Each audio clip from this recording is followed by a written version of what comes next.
Welcome to Mike's Retro Curiosities. This is the Atari Video Pinball Model C380.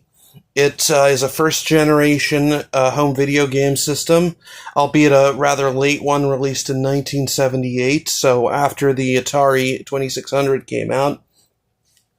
Unlike other first-generation systems, it does not play Pong. Instead, it plays Pinball and Breakout. Breakout had come out in 1976 and had been a big hit, and the idea of putting pinball on a TV screen had really never been done before. This was kind of a big novelty at the time, and it would be a couple of years before before video pinball would be released on the 2600.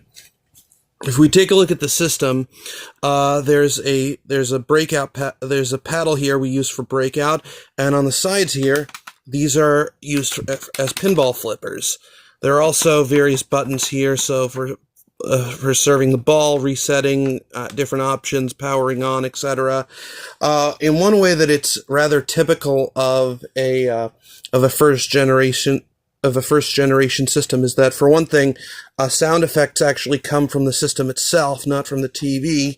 Also, this thing can be powered by C batteries, or you could mail in to get an AC adapter. In terms of output, it uses an RF output.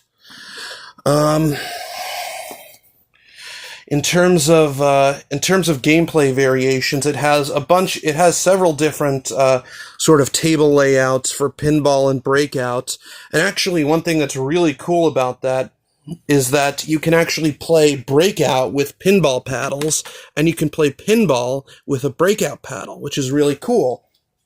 Not to mention, though admittedly for its time, being the first video pinball, the physics are not even remotely realistic. And unfortunately, this thing was really not long for this world. By this time, the Atari 2600 had come out, and just the year prior, you could already get a very good version of Breakout for it. And by 1980, you could get video pinball for it, which I actually think that the version on this thing is actually better than the 2600 version. But yeah, I still think it's a pretty cool system, and still worth remembering to this day.